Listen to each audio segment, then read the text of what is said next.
Hello and welcome to the Industry Knowledge Exchange Conclave Auto and Ancillary Forum brought to you by CNBC-TV18 in partnership with SAP.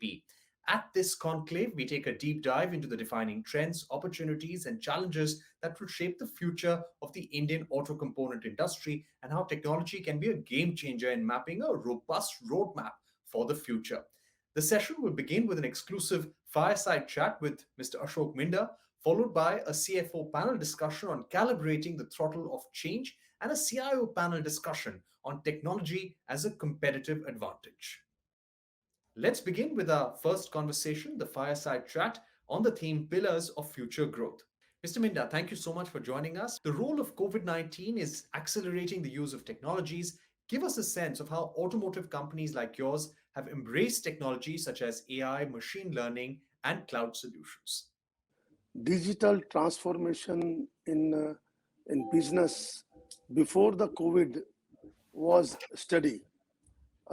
However, after COVID-19 have changed the mindset of consumers, and consumers has raised the real value of technology.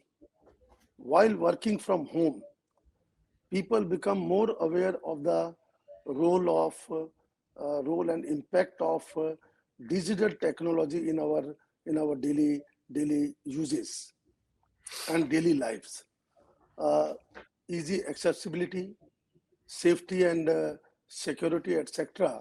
They are looking these features in every product and services like healthcare, education, and also in auto sector. Considering the requirement of consumers and our work changed to virtual mode for AI and ML and cloud solution in every sector, include auto sector. Even enterprises are thinking virtual plant tour by using robo, so that we don't need to go to the plant and to see each location of the plant. Auto industries also witnessed a shift in consumer mindset. Industry has started leveraging some major advantages of artificial intelligence being Right. used to develop new technology to reduce number of accidents, collect data from various sensors of the vehicles and use it for driver assistance and so on. Traditionally, a CFO used to be the custodian of the budget and protector of critical assets. However, today the new age CFO must capture key performance indicators that will guide the future course of the organization. Like CFOs in every other industry, the automotive financial leaders are also being challenged to increase the value of their companies amid rapid technological change. They need to be fundamentally rethinking the way they evaluate future growth and make financial decisions. The more critical task for them is to have a long term vision to drive consensus around the type of technological investments that are needed to bring returns in the future. Let me introduce our esteemed speakers. Anders Hager is the Executive Vice President and Chief Financial Officer, Volvo Eicher Commercial Vehicles, T.R. Srinivasan, Group CFO, Varroc Engineering, Sunil Bora, Executive Director and Group CFO, Minda Industries, Manish Prasad, Vice President, Metal, Mining, Miscellaneous and Automotive, SAP India, S. Chandramohan, Director and Group President Finance at TAFE, and Jagdeep Oberoi, CFO, Sunbeam Auto. Thank you very much, gentlemen, for joining us here on CNBC TV18 on this special broadcast. Anders, a lot has been changing over the last 2 years because of the pandemic and all the supply chain disruptions we've seen as a result of that. Uh, Tell us today, in this age of disruptions in supply chains, disruptions in technology, what is the key role of a CFO in an automotive company? It has changed tremendously during the last couple of years, and I think it has even increased during this terrible pandemic thing, because then we needed to speed up digitalization, at least in our company, and we needed to handle things in a different way than we have done in the past. And What I see clearly now, at least in automotive industry, is that these big changes of both technologies, new technologies coming in, but also new way of doing business from traditional, you can say, capex model where we sell a truck or a car. Now there are so many different business models coming into play, and also new players coming in with a new technology. So the traditional companies that has been quite stable in the truck industry for many years, there are other players coming in. So all of us who are in, you can say, working with this for long, we need to renew and think in new lines, and we need to be very agile and have speed. And I think this is something that every finance person who works in automotive needs to work with handling the, you can say, the risk and the new scenario, and be very quick in taking decision, and also understand the new technology and where the trends are going. Mr. Chandramohan, if I can get you in right now, uh, when it comes to farm machinery, farm equipment, uh, what is the key role of a CFO when we're looking at so many disruptions in technology, disruptions in fuels? What are the key expectations from you? The role of CFO, whether it is a tractor company or any other automotive company, to me remains the same, except some other perspectives could be different in a tractor company. Fundamentally, what has changed in the past couple of years, while what was hygiene, what was, let us say, strategic earlier is becoming hygiene. Even the treasury function, I would say, is getting much more automated by way of Hmm. virtual mapping of the dealers and automation of payments, etc., which was not there Hmm. maybe couple 1 or 2 years back, and therefore the efficiency in fund management has significantly improved in the past, I would say, 1 or 2 years. Hmm. But what is becoming a strategic, in my opinion, for example, we spend a lot of money on sales promo. So Hmm. we have to now use several analytics in order to enable us to understand, whether the schemes are working well, whether the effectivity of, in particular state, what we have done is happening or not, or whether to the extent what we are given to the dealer is working well. So those are all the new initiatives, which in our opinion are certainly beginning to take place. Also, Manish, with digitization in finance, how do you see the treasury function evolve?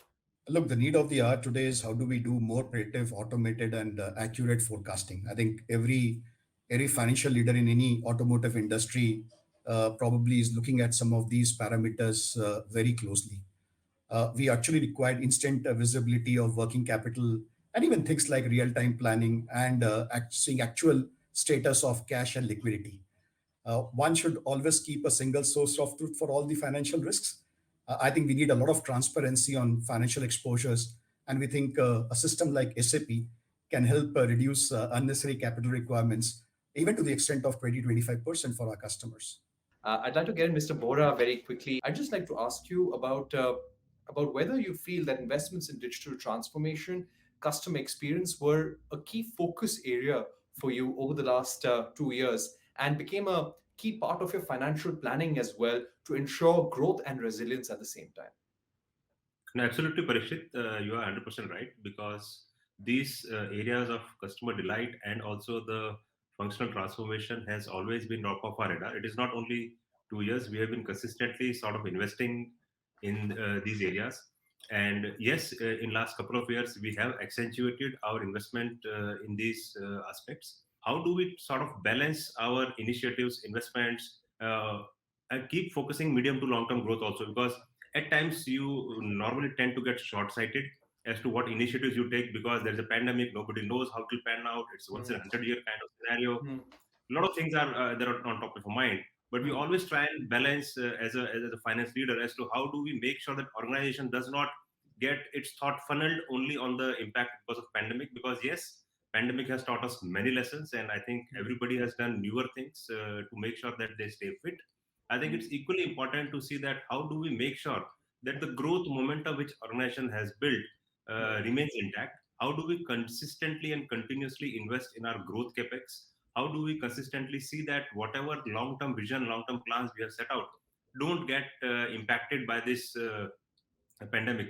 Mr. Srinivasan, if I can get you in right now, if you had to outline three priorities that emerged for you during the pandemic and uh, because of all the technology related disruptions over the last 2 years, what would that be?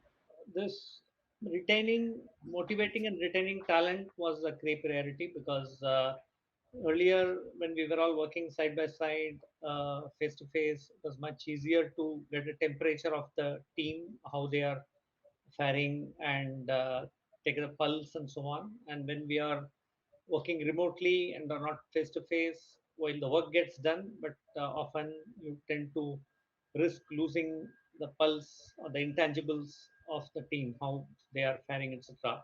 I think our HR function has done a great job by way of launching the various initiatives, leveraging the online platform to keep the employees connected in terms of virtual birthday celebrations, putting in place digital reward and recognition programs, uh, even organizing various cultural interactions and showcasing the talents in a digital format and competitions.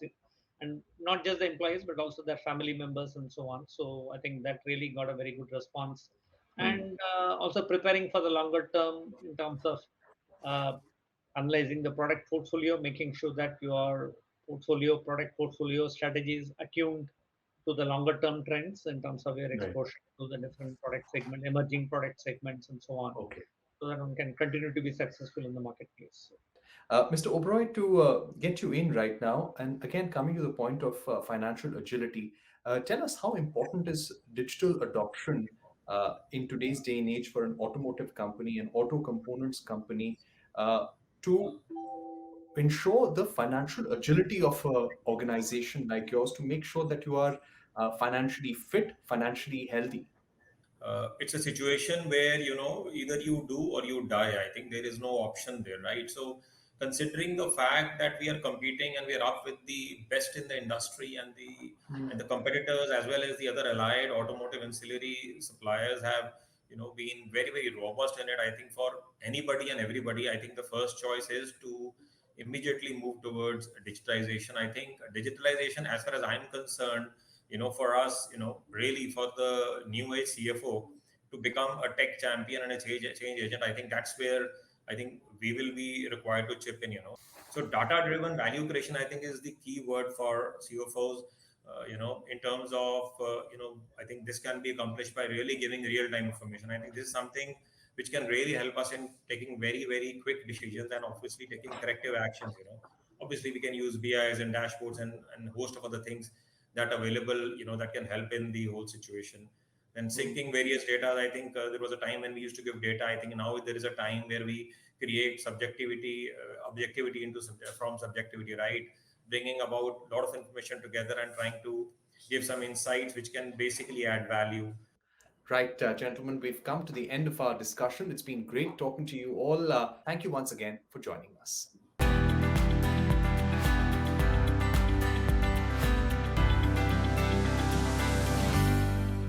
Let's have another insightful conversation with CIOs focusing on how technology is offering a competitive advantage to the auto industry. After standing through the challenges thrown by the pandemic, businesses are now focusing on building resilience and creating competitive differentiation in the market. CIOs across industries are shifting gears to lead change efforts both internally and externally to catalyze the growth. Technology tops the list when it comes to driving business innovation and increasing competitive differentiation.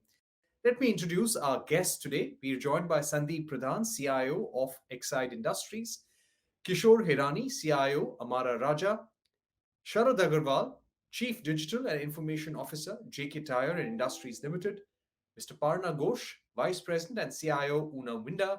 We're also joined by Manish Prasad, Vice President, Metal, Mining, Miscellaneous and Automotive at SAP India Private Limited. Let me begin with Parna Ghosh here. Mr. Ghosh, what are the key trends that you are seeing over the last few years that are changing the automotive industry and how companies like you function? If you look at the auto industry as a whole, See, one thing we can easily understand is the change in the customer choice, or the customer what they used to expect 10 years back or 5 years back, and now what they're expecting is completely changed in the last few years, especially with the advent of the case which we call it as connected autonomous, shared and electric mobility. With the advent of case, people's expectation and the customers expectation and customers the experience have completely changed. And during this pandemic, what happened is, since everyone was at home, people were doing a lot of research, and you have already seen that the market has suddenly took up a huge change in the uptake of the vehicles. Again, suddenly the second wave came, and things were slightly in a different shape at this point. But the point what I'm trying to say is the customer experience and the customer choices change, and it revolves and evolves around technology. So the entire ecosystem is completely getting disrupted. And when the customer experience gets changed or the expectation gets changed, automatically the companies who are the OEMs or the suppliers or the tier ones, everybody has to change. Let me go across to Sharad Agarwal now. And Mr. Agarwal, I'd like to ask you how different market segments and the different players in the automotive industry are being impacted over the last 2 years. And what are the future challenges and opportunities that you see for your business, and how OEMs can benefit from the disruptions that are taking place right now, especially disruptions related to electric vehicles?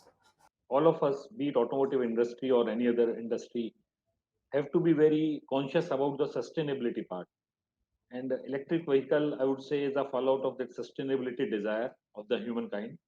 Hmm. So electric vehicles, if I talk about from terms of technology, terms of how we will have these electrical vehicles running on the road, how do we have the charging infrastructure, those are all parts of conundrum that have to be resolved. But apart from that, for people like us who are automotive, means we are tire suppliers. So for even tires, because electrical vehicles, they are, the demand of the tires is different. The tires are taller, they need more torque, they need to be silent while moving, but shall have a certain bit of sound when you are at low speed. So these are newer technological challenges that are coming to any automotive industry. And yes, from a different segment perspective, what everybody is looking at from an interaction perspective, the end game has to be simplicity. The interaction shall lead to simplicity. And importantly, about from a computation perspective, though cloud is the hygiene factor today, yes, but we are working towards distributed platforms, as Parnaji also pointed about blockchain. Then we will shall be moving towards the quantum computing, leading to abundance of computation at affordable cost. So, Manish, what is the shift in trends that SAP is seeing in the automotive industry? We are seeing a lot of emerging trends in the automotive sector, whether it is the connected and autonomous cars, shared mobility, electric vehicles, the impact of sustainability in the overall product lifecycle development, or be it in the area of remote working. We are seeing a lot of technology being infused within the vehicles. We are also seeing a paradigm shift in the way the sales models currently are, where we are moving from a dealer distributor network into more of OEM to consumer connects. We are seeing a lot of embracement of 5G in the factories, which is probably bringing in more and more of Industry 4.0 concepts, and the idea of embracing modular manufacturing. I think the overall impact in the segment is quite vibrant, and one has to look at more not only from a process standpoint, but I think a lot of infusion of technology needs to come in to kind of manage the current shifts in the automotive segment. Mr. Sandeep Pradhan now, CIO of Exide Industries. Mr. Pradhan, tell us about the top three digital technologies that will help drive value to the automotive industry, and how is Exide Industry using technology, kind of digital innovations that you bring in into your business? To me, the top three digital technologies that will help to derive the value in the auto industry. The number one, the connected digital supply chain. If you see, now the organizations are not competing with their competitors. Rather, we can say the supply chain of organization A is competing with the supply chain of organization B and others. The connected supply chain has a vital role to satisfy the value conscious customers' wants. The organizational success depends on the superior design, planning, and execution of their supply chain. Second one is the electrified and autonomous vehicle. The car of the future is electrified and the connected autonomous. New business model could expand the automotive revenue pools. Third one is the mobility as a service. The mobility services tuning the business model into a profit. The core mobility profitability relies on the uptime and the efficiency of the vehicles. So to maximize the both, the service providers should pool their fleets into a centralized platform. The Advanced Chemistry Cell Manufacturing PLI scheme, the RFP for it was issued just 2 to 3 days back. Do you think this will really help India's battery manufacturers in somehow making India's EV battery manufacturing competitive? Mr. Hirani. I think it's a great initiative by the government.